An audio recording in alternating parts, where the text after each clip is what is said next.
This video was supposed to come out on Halloween, but due to issues that is coming out in November. But anyway, still wanted to show you. Look at this Squid Game pumpkin I painted. Hello, all you wealthies. My name is Orange Gibberish, and today we're talking about All of Us Are Dead. All of Us Are Dead is a Korean Netflix horror show released in early 2022. It was very successful, largely due to coming out during the peak of Squid Mania, where we all wanted another disturbing K-drama. But despite said success and a fandom that is still active online to this day, I haven't met very many people who've seen the show. I have, and I've been wanting to talk about it since the beginning of this channel. So basically the plot is that this teenager gets bullied, and because the school faculty is just awful, like just terrible, they don't do anything to prevent even actual crimes happening in their school. Since they don't do anything, his dad, who's a scientist, decides to inject him with a virus that's supposed to make him strong enough to fight the bullies, but unfortunately he doesn't really anticipate it literally turning his son into a monster. He manages to keep his son contained for a while, but one of the bullies runs across an infected lab rat of his and ends up infecting not only herself, but unleashes the virus to the entire school and eventually the entire city of Hyosan. After that, the whole bullying plotline kind of fades as we follow another group of students who just tries to survive the whole ordeal. There's also like 50 different subplots, and none of these subplots are bad on their own, but some of them drag a bit. Like, once they start going into the whole political implications of a zombie apocalypse, I guess it's kind of interesting, but I think they spend a bit too much time on it, and at some points I'm just wanting them to go back to the main group. All of Us Are Dead is a genuinely scary show. The zombies here are downright terrifying, with their weird movements, gory appearances, and the fact that they actually run after the protagonists. This causes the action sequences in the show to be some of the most intense and fast-paced I've ever seen. I was on the edge of my seat during many of them, even though I had seen the show before. And the transformation sequences are also some of the best directed and sound design I've ever seen. My personal favorites are the school nurse with her slow realization of what's happening, and Kyung-soo with that awesome POV shot. The scariest thing about All of Us Are Dead, though, isn't even the zombies. It's the bullies. So for a bit of context, South Korea has some kind of law that, to my understanding, gives minors basically immunity to the law, and I think knowing that is important to understanding the cultural context of the show, because as an American, we're known for the bad things that happen in our schools, but even to me, that seems insane to me that the staff would let some of the things these bullies do happen and not even punish them, really. But I honestly like the angle of the school being so crappy that they're willing to cover up genuine felonies happening within their walls. Not only is it consistent with their actions once the zombie apocalypse comes, but it makes a powerful statement about how bullying often does go unpunished. Okay, like, sure, in most countries, this wouldn't go unpunished, but there is still truth to it everywhere. There's this one girl named Yoonji, and I think she gets it the worst. What they do to her is downright despicable. She's driven to suicide, and it's genuinely heartbreaking. However, once the apocalypse starts, things get a little bit more iffy. with her. Like, you still feel some sympathy for her, but her threatening to kill Chungsan and Soo-hyuk is like, why? They didn't do anything. Soo-hyuk even tried to help you. And that's even worse for the other guy, Chol-soo, who straight up abandons them and lets them die. But I get why they did this. They were so traumatized by the abuse that they see everyone as monsters, regardless of whether or not they participated. And whether or not that was the right portrayal, I'll leave up to you. I could be swung either way. But I am starting to notice how common of a trend this is in horror media.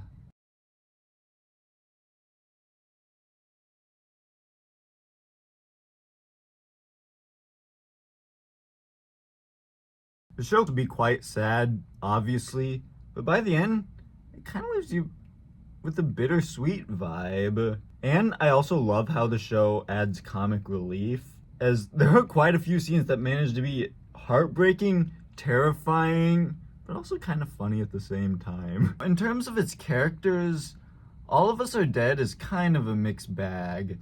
The show has a massive ensemble cast between the main group and the tons of subplots. This naturally leads to a lot of characters that feel underdeveloped or not very interesting. Like, I still don't know what Hyo Ryung was supposed to add despite being one of the main group. And I really hate Mi Jin. I'm sorry, I know some people like her, but I am her number one hater. She's just so annoying. All she does is complain about how hard it is to be a senior. Shut up! However, there are also some characters that I just love, like Miss Park. She's a real hero. Unlike the other teachers in this show, she deeply cares about her students, even more than a teacher is really expected to. From looking for the student who goes missing, to being a firm yet fair mediator, to even dying to save Nayeon. I think that's one of the most touching and selfless deeds in the show. She didn't die to save all of her students or someone who was consistently heroic. No, she died to save Nayeon, who she had just seen murder someone. And speaking of which, Nayeon herself is just such a delight. She's so mean and selfish and entitled and petty that you just can't help but find her amusing.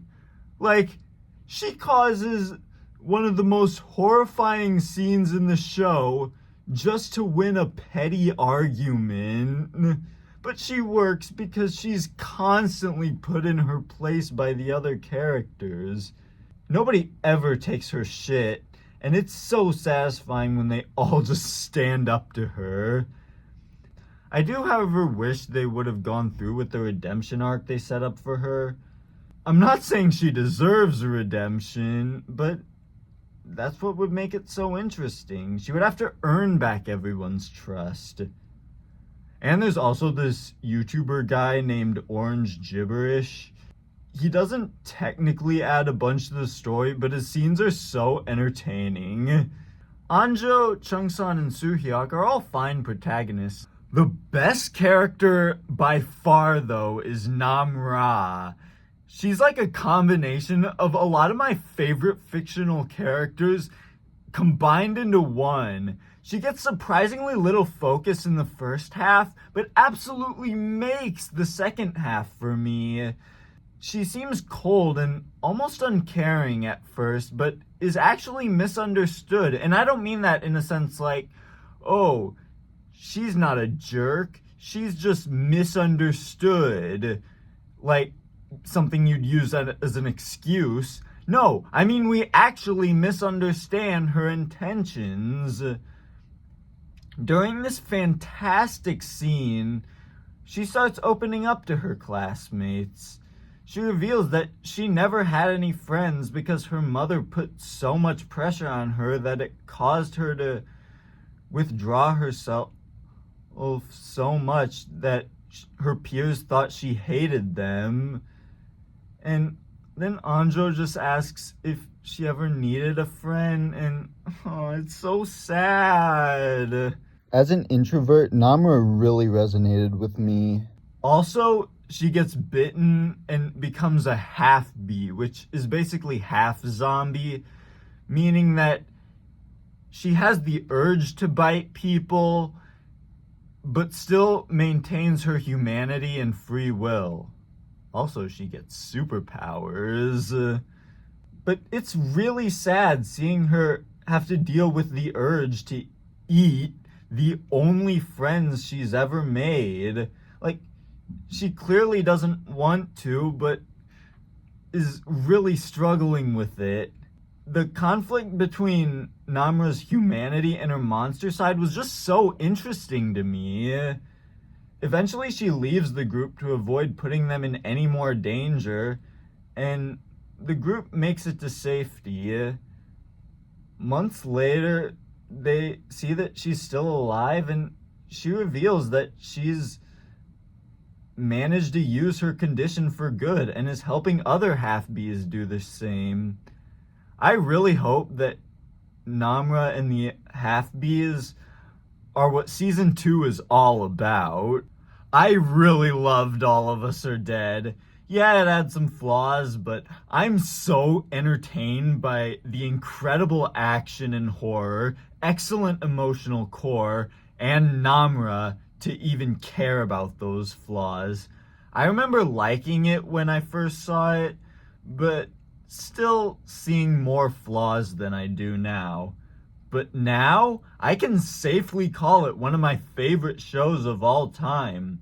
The flaws don't bother me as much as they once did, and I enjoy what I did back then even more. I am anxiously awaiting season 2. We've waited long enough. There is so much potential and unanswered questions for the series to be explored. This isn't like Squid Game, which, don't get me wrong, is the better show overall, but it's such a perfect masterpiece that nothing, no matter how good, could possibly live up to it. Since All of Us Are Dead is a masterpiece in terms of like tone and stuff, that's something a sequel can recapture. And now that a new season has been announced, what better time is there to check this show out?